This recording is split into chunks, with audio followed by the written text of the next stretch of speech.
This episode is full of energy, full of wisdom and leadership.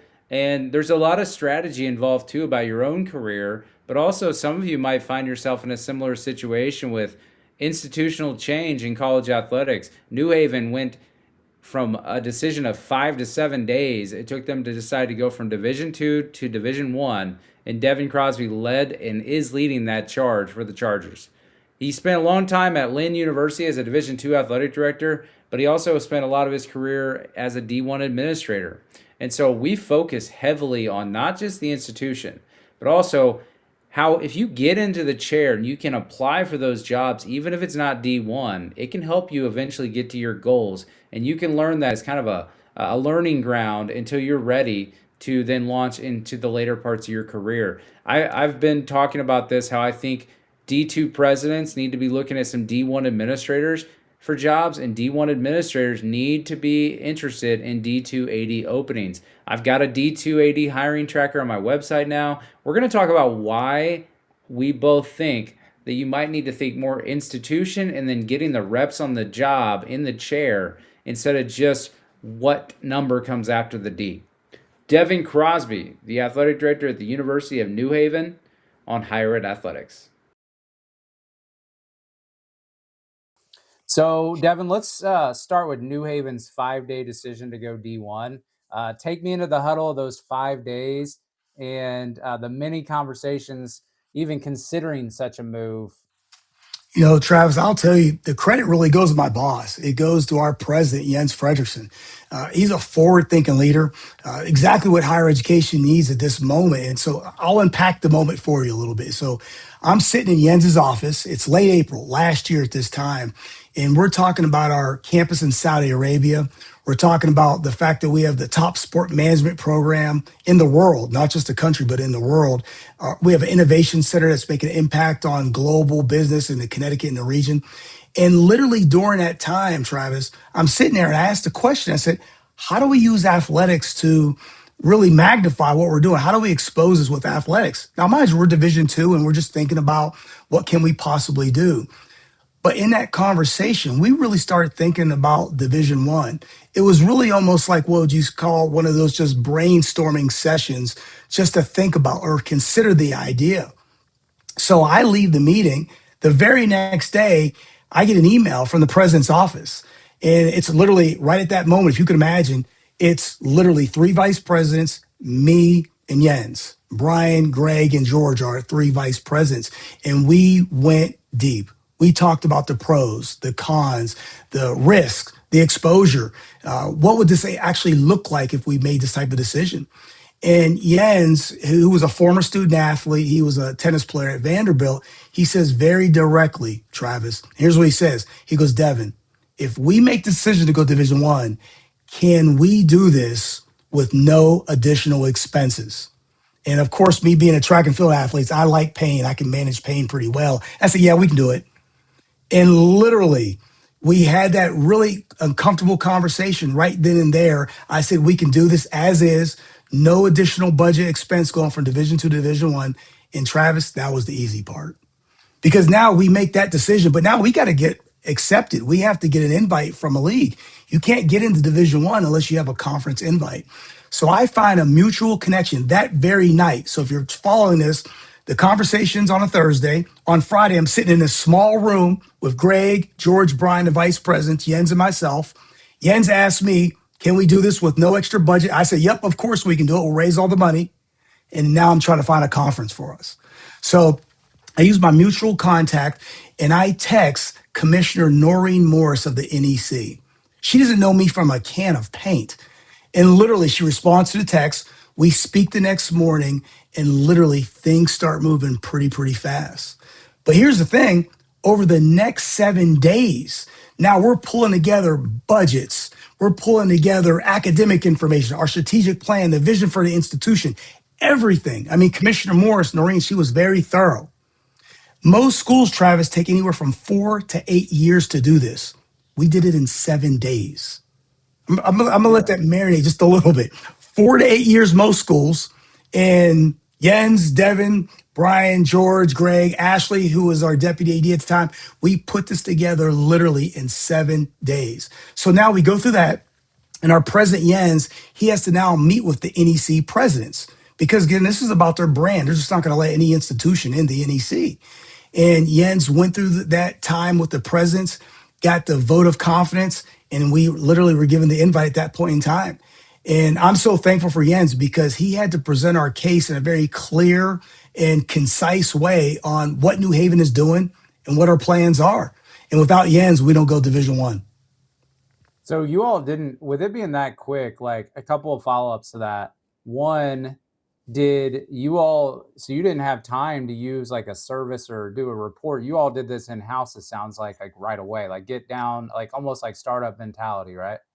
I mean, really, if you think about it, quite frankly, yes. I mean, there was some data. We worked with a group, the institution worked with a group before Jens and I were here in 2019, maybe 2020.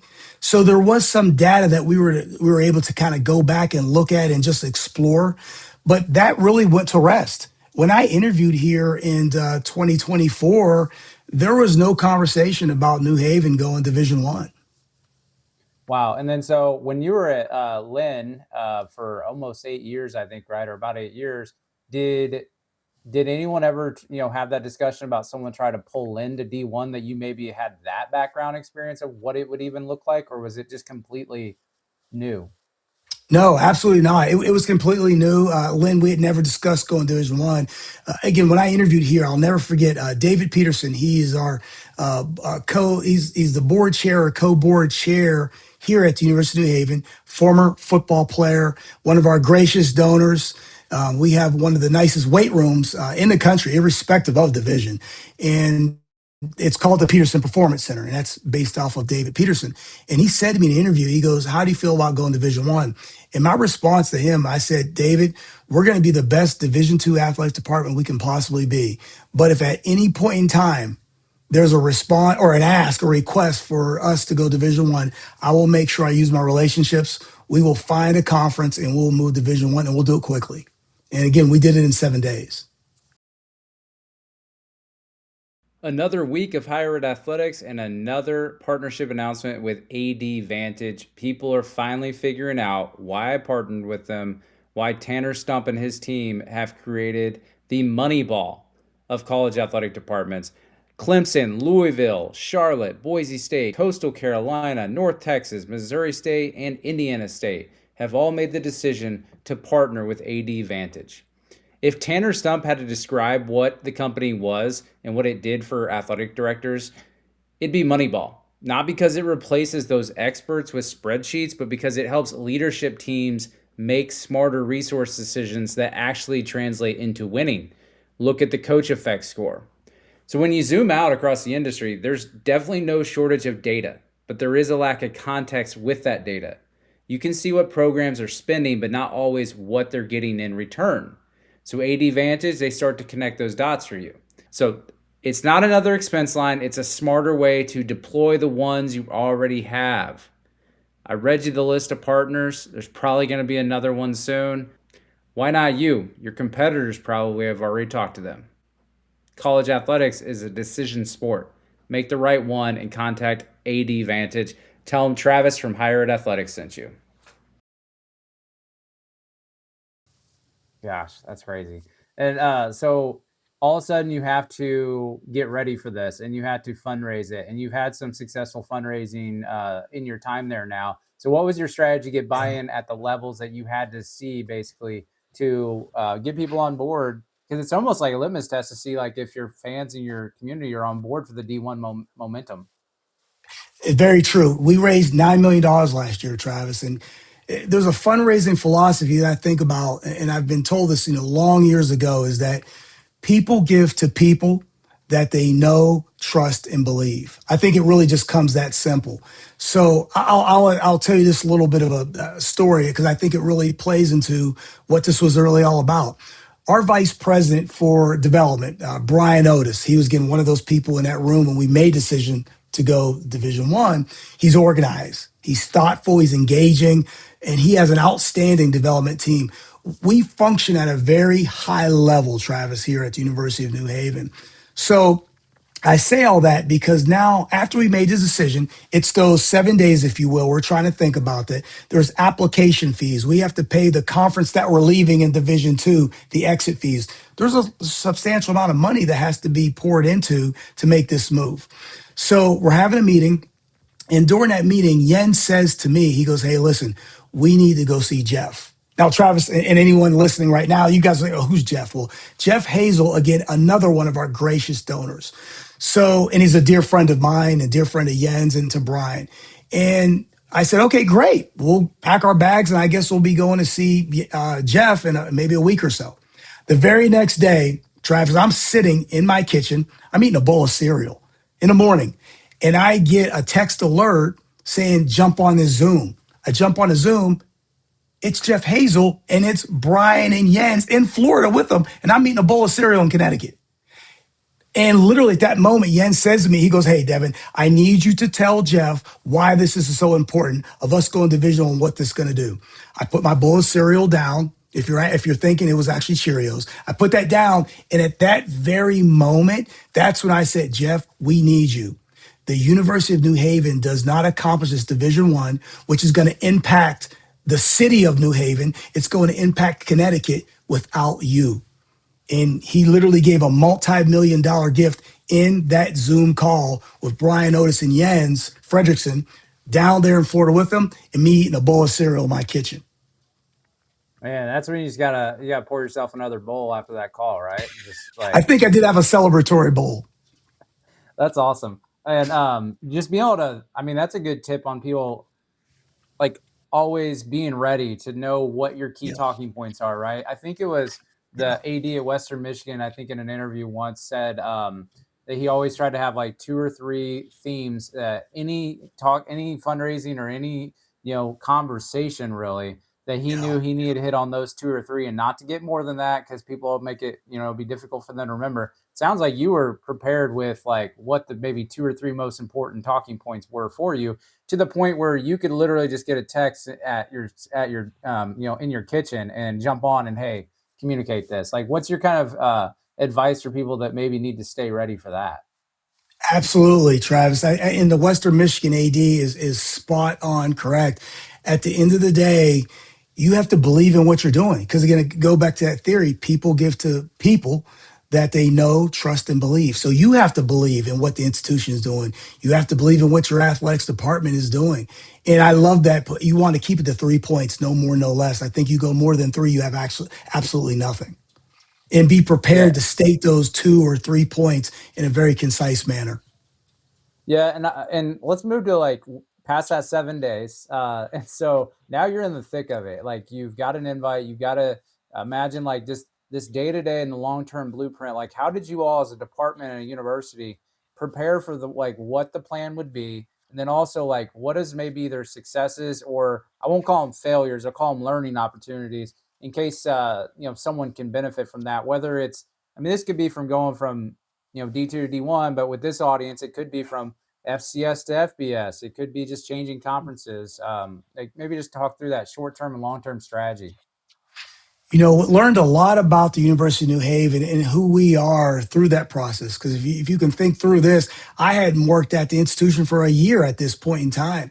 There was no precise blueprint, Travis, and it might be a little instructive, I think, of who we are, because I think you learn a lot about an institution, a team, or a person through pressure. And we were in the midst of pressure because, again, we had to do this in 7 days. This was really about market responsiveness, Travis. It really was. And here's what I mean by this. There was no long-term plan at that moment. Again, we had the idea on April 24th while I'm in my boss's office. 24 hours later, I'm sitting in a meeting with Brian, Greg, and George, the three vice presidents and Jens. We make that decision. We move quickly within those 7 days. So here's the early miscalculation I'll give you first, Travis, is this is one of the many things that I got wrong is I assumed that everyone would be excited about going to Division One. And by and large, there was a huge excitement. But what I really learned is that really wasn't the case. Not everyone signed up to go Division One. Moving from D2 to Division One, it's a lot of work. It impacts scheduling, recruiting, transfer portal application, how you motivate student athletes. They're not going to have a postseason because in this transition process, there's no NCAA postseason opportunity. There's a lot of things that change quickly. And we had the same budget because remember, we went in as is. Everything was fundraised and we had the same staff. So we're still a small and mighty staff that looks like an average Division two in terms of numbers, in terms of our administrative staff and our coaching group. So this really forced us to be resourceful every single day and very intentional. And not everyone's cut out for that. Division one's not for everyone. So I had to quickly identify who's ready for this and who's not. But with that said, there was a deep sense of empathy that I needed to grow. This was a learning opportunity for me, Travis, in the biggest way. I had to grow as a leader in a fast track way, if you will, because if you think about it, I had 2 weeks to process this and figure out what Division One was going to look like. Others in our department, outside of the three vice presidents, Jens and myself, they had to figure this out on a random Tuesday. If you think about it, I show up, Jens shows up and says, "Hey, we're going Division One." So everyone's excited. It's on ESPN. We're getting all this attention. But the people that worked here, they had to quickly make a pivot. And not everyone handles change the same way. So I needed to learn to lead with empathy. So the advice I would actually share out of all of this, because I don't think there's an actual blueprint when it comes to the tactical decision of going Division One, that's market responsiveness at the end of the day. Division One either makes sense or it doesn't, and that's going to be based off your market. But if you think about University of West Florida, they just made the move, and I reached out to their athletic director. Is that, and we're going to see other teams or other institutions making this decision, is that you really have to look at your leadership, the president, the AD, the key board members, the key cabinet. They have to have a strong work ethic. They have to be very resourceful human beings, and they have to be resilient. If the key leadership is not strong in a work ethic, resourceful and resilient, it might not be a good use of your time trying to make a move from Division Two or any division to Division One. So again, I think that's what makes New Haven different. That's what gives us our secret sauce is we are a bunch of resourceful and resilient human beings with a strong work ethic. Well, and probably nobody when you got hired really thought about like, well, he's coming from a D1 athletic department, but they look at your background like, well, no, he was everybody's gonna know Lynn, like on that side of the country.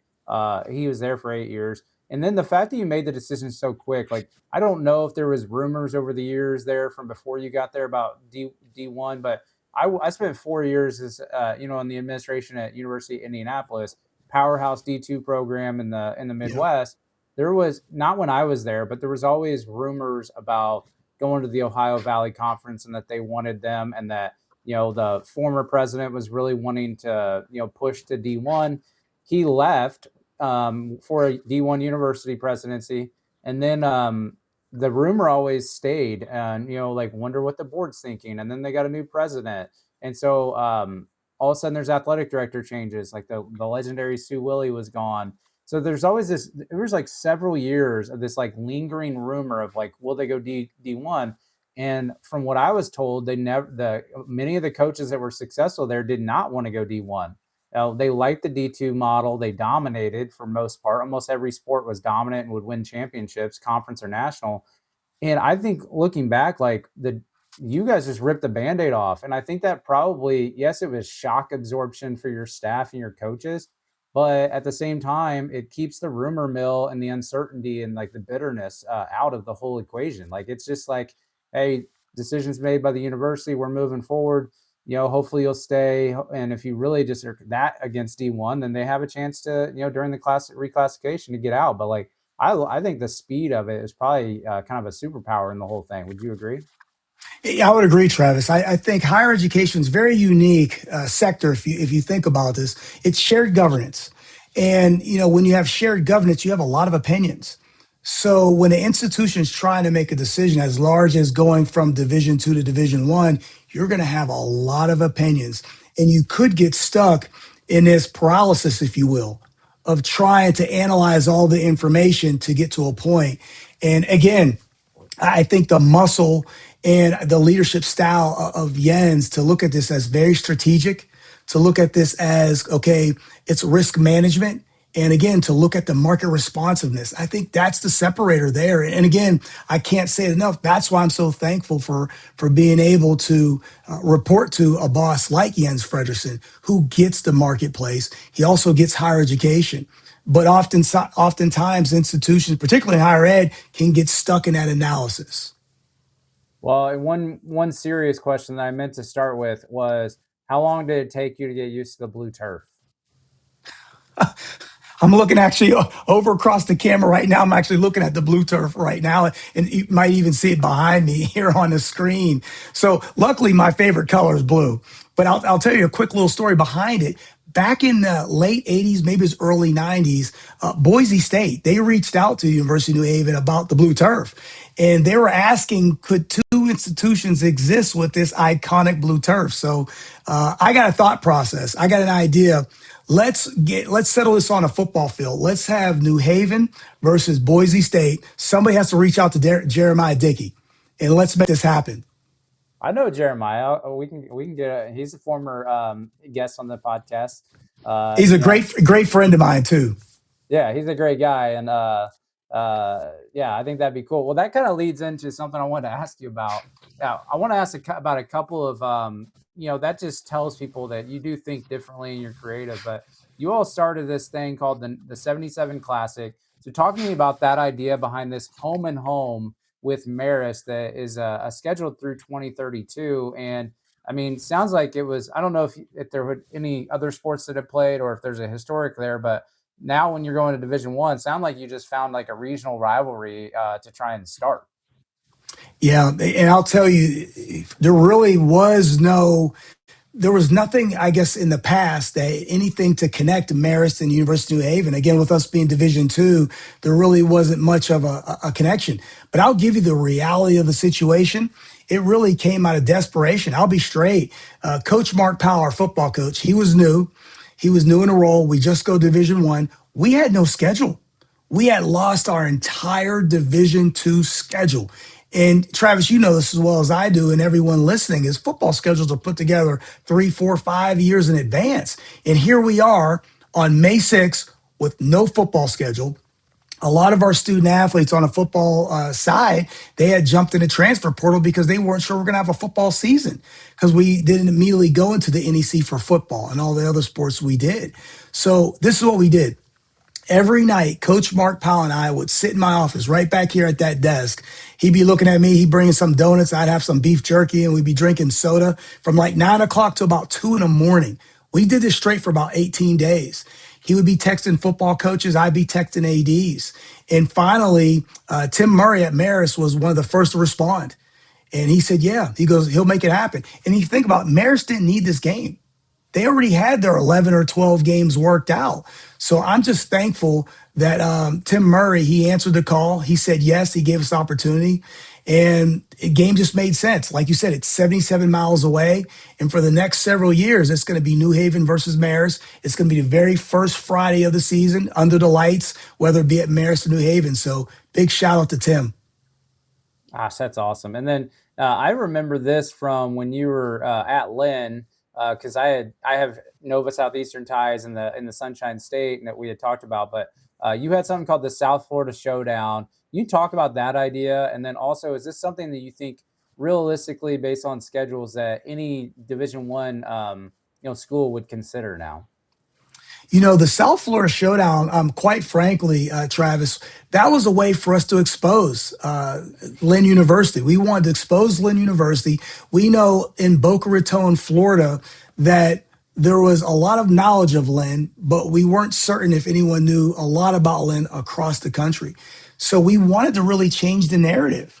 We wanted to bring in Division I institutions down to this Division II school that was doing really well. Because again, Lynn's a fantastic institution. So it was really about exposure. And we really adopted that same type of philosophy here this year. This year, Travis, we hosted Penn State in our basketball arena, which is right behind me. And let's just say this, our basketball is not the same size as most Big Ten institutions or SEC or any institution for that matter. It's one of the smaller arenas in all of Division One. But we hosted Penn State this past year in November. And I think it shows you that if an institution puts their mind behind something, if gives the athletic director the opportunity to be creative, amazing things can happen. And I always think when a president and an athletic director and the leadership are aligned, that's when your true, transformational ideas come about. Say it every time. I partner with Onrise.care because I care about college athletes. I spent 10 years working in athletic academic support. I know how much importance you have to place on mental health. Think about all the pressures our athletes are facing. Coming out of high school, adjusting to college is enough stress for anybody. Now all of a sudden you throw in the transfer portal. You throw in even more expectations. Just the concern of being an athlete in season, out of season, making friends, making connections, finishing that degree, staying eligible, actually performing in your sport. All of these are everyday concerns for college athletes. I know you care about your college athletes too. Some of you listening, your department may not be able to afford the support. So that's why I partner with Onrise to make sure you're aware that you can have one call, same day setup, immediate athlete access to licensed clinicians, retired pros, and 24/7 crisis care. It's going to be very affordable for you, less than what you would spend on one full-time employee in-house, no hiring hassles, no initiative fatigue. And let me just say, the passion Kim has for this business is why you have to go to onrise.care. Tell them that Travis from Higher Ed Athletics sent you. Check out their website and see why you can start providing access to mental health for your athletes, because I know how much you care about them. Yeah, mentioning leadership and alignment a couple of times. So maybe share with me your leadership style and core values that you hold dear to your heart about that. I would say really at the end of the day, it's going to come down for me for one word, but here's what I'm going to do. I'm going to dive in just for a quick moment, Travis, and I'm going to come right back out of the hole, if you will, but I'm going to dive into the hole or dive into the pool, if you will. There's a reason why they call it core values, because again, it's your core. If you think about sports, you can't compete if you don't have a really strong core. So my core value is one word. That word is empathy. And I mean really deep empathy, really the ability to see things truly from the other person's perspective. So think about your boss, think about your student athletes, if you're a coach, or your colleagues. I believe the more empathetic we can become, the better decisions we're going to make, the better leaders we're going to become, but also we're going to become very consistent. And I truly believe when you're consistent, then that's when your people around you, they can function and they can react because they know what to expect out of you in that leadership position. But I think this goes beyond business. But as a coach, as a parent, even a community leader, heck, your next door neighbor, if you can just work what I call out of this sense or this posture of empathy, you can literally change the world. So I'm preaching to myself right now because I don't want to sit up here in this podcast and act like I got it all figured out, because empathy is not easy, Travis, because by nature, we tend to think about ourselves first. That's what's about being a human being. But I truly believe that growth comes when we push past that and intentionally focus on others. So I got a homework assignment for us, Travis. Okay, I got it for you, I got it for me, and I got it for anyone listening to this episode. Okay, so I want everyone listening to think about their next difficult interaction. Now, if you work in higher ed, that's probably going to be your next meeting, or it might be tomorrow by the time you listen to this podcast. But I want you to think about your next meeting. I want you to think about maybe at home, your next door neighbor. Let's think about your kids, all right? Take 5 minutes to put yourself in their shoes as you're thinking about that interaction. Take the focus off yourself. Put yourself in their shoes. What are they thinking? What are they bringing to that conversation? What's their story that you know of them that might make them respond in the way you think they're going to respond? Just that simple exercise, Travis, that's the beginning of empathy. So that's the impact. We're in a people business. So again, when you lead with empathy, you're going to be more consistent. You're going to be able to handle complex situations. And at the end of the day, because here's where I'm going to land the plane, you'll be able to react to people with grace, irrespective of how they treat you. So no, I know that you're a man of faith, and I am too. And I Mhm. can honestly say I became more empathetic, 2 years ago when I just made the decision to get baptized again as an adult after being baptized Mm. as a kid. Changed my parenting. It changes your bitterness in your heart too. I mean, I was laid off about 6 months ago from IU, and I could have been, and I was very bitter. I'm human for a Mhm. while, and then I realized like what a blessing it is because now I get to do higher ed athletics as my main thing, and get to follow what I think his path is for me. And I just was at an author event last night, got a book signed of a book called um, uh, it's I Congrats. gotta look. I gotta look. It's the gospel of being human, and it basically Congrats. talks about empathy. And I think that I mean any leader How needs to have that timely. empathy. Absolutely. Travis, I'm the son of a missionary. So I grew up with a relationship with Christ my entire life. And again, not everyone is, but I think at the end of the day, if we could just have that, what I call that posture of empathy, it can conquer so many things. Yeah, and I think if you are trying to live your life with the image of Jesus, then empathy should be something that is I think everyone would agree needs to be a main thing in your life. So I think that's an awesome core word. I'm familiar with people having one word philosophy, and I don't quite have one, but I'd say empathy is a good one for anyone thinking of a word to You, use you, you in can their you life. can take mine. You can take mine, and we'll start a mission. We'll start a podcast just talking about empathy. Hey, I'm down with that. I mean, there's plenty of athletic leaders that have empathy now, I think, and so we could definitely do something with that. Well, I want to shift to a little bit about going back to Lynn, because this is about a trend, and not necessarily Lynn, but more about just your background in D2. So we recently saw the UNC Pembroke hire a UNC Charlotte longtime D1 administrator for their AD job. I spent half my career in D1, half my career in D2, and I study higher education in my doctorate. Like I look at institutions maybe based on things outside of athletics too. And so I'm kind of curious, like, what do you think about the idea of if you're a D1 administrator and say maybe someone isn't familiar with the D2, they might like the traditional approach of college athletics. Maybe D2 right now, there's a trickle down effect. So everything D2 will continue to be more like D1, in my opinion, at least how the AD job is approached. But I'm wondering if more D1 administrators should consider D2 AD jobs. And then also, D2 presidents need to consider D1 administrators for these positions. Because one thing I worry about is the D2 pipeline of ADs. Your department's not as full as a D1. You might have people that don't want to move around because like it might not be worth it for the salaries. A lot of my experience is people find their D2 or their D3 school and they love it and they don't want to leave. So I'm worried about the pipeline. I think a really natural place to look would be there's a lot of D1 administrators. There's only a few D1 AD jobs. Maybe if you want to lead, you can go lead a D2 department. As someone that's been in both chairs, just kind of curious about what you think about that and any advice you'd give to someone considering it. My entire career, Travis, it was in Division One.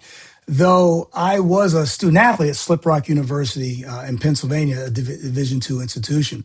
So when the Lynn opportunity presented itself, I saw this as a chance to sit in the chair.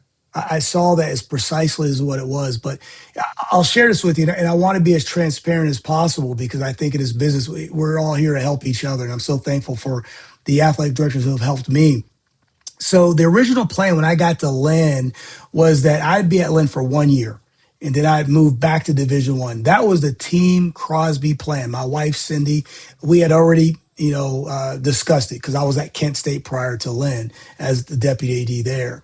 And you know what I'll share with you, Travis? That's the worst thing you can do because here's the problem is that I was defining myself based on the position where I worked. And you're not defined by your title and where you work. Again, I'm going to repeat that again because somebody needs to hear that. You're not defined on your title and where you work. You're defined by your influence and your impact on others. I really believe that. So going back to me though, there was this tension of two things that were happening. We started winning at Lynn. We won 5 NCAA team or individual titles during the time I was there.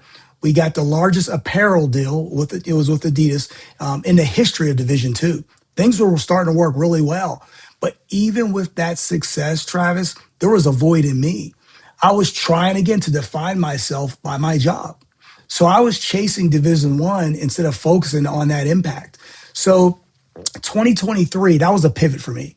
I stopped chasing the D1 chair and I actually got a new focus. And I'll never forget that new focus was to be the best husband, be the best father, and be the best leader that I could possibly be, irrespective of division.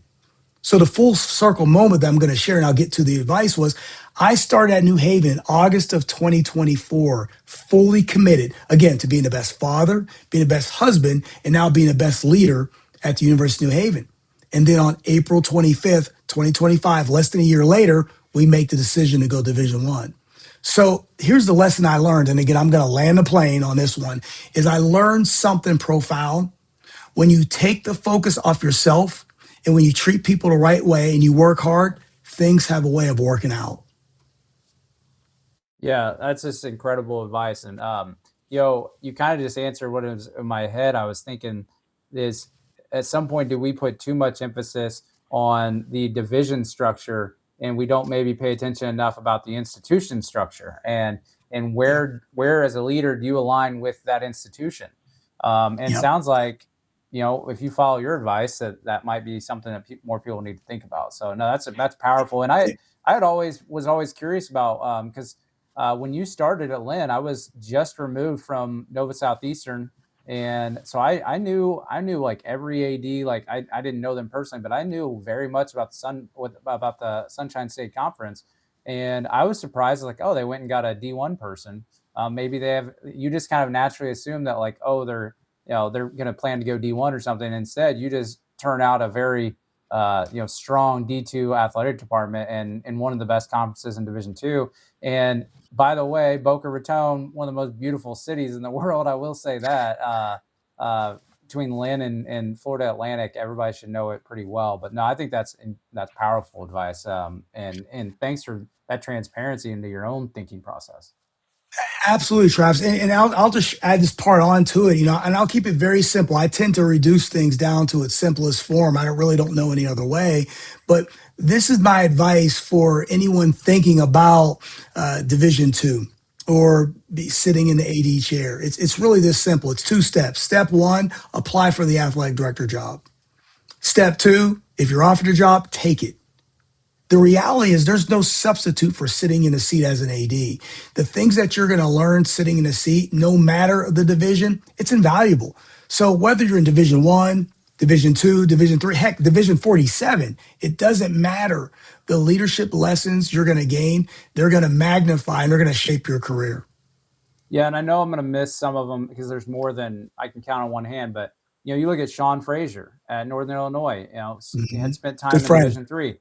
You look at Ren Baker, seen as one of the best Good ADs and friend. fundraisers in college athletics, got his start at D2. And then you look at Josh Whitman, Illinois athletic You're director. doing great. He was at D3, and so I mean, yeah, getting into that, you can also I feel like you also get a chance to work on your leadership. You also get Yeah. those reps without maybe as much scrutiny besides the campus walls. I think that's something that Ren Yeah. had talked about. He was such a young AD that it's like I learned a lot from that experience. So yeah, I Yeah. think like I said, there's not going to be tons. I mean, I keep a D1 AD hiring tracker on my website. I also keep a D2 one now.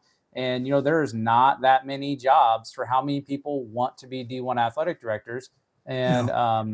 I think that removing the division structure, at least early in your career, if you can get that opportunity, your lifestyle, your fundamentally what you can do as a leader, I imagine it can be good for some people. So Precisely. it's really helpful. Well, Devin, thanks for joining me on Hired Athletics, man. This was so fun to learn more about the New Haven Chargers, and honestly, I think it's just as important for people in my D1 audience as it is for people in my D2 audience that might be considering such a change like that we're seeing at West Florida and other people. So unless you have any other parting thoughts you want to share, I'll just say thank you for joining me on Hired Athletics. I tell you what, Travis, you're doing a fantastic job. This is what our industry needs.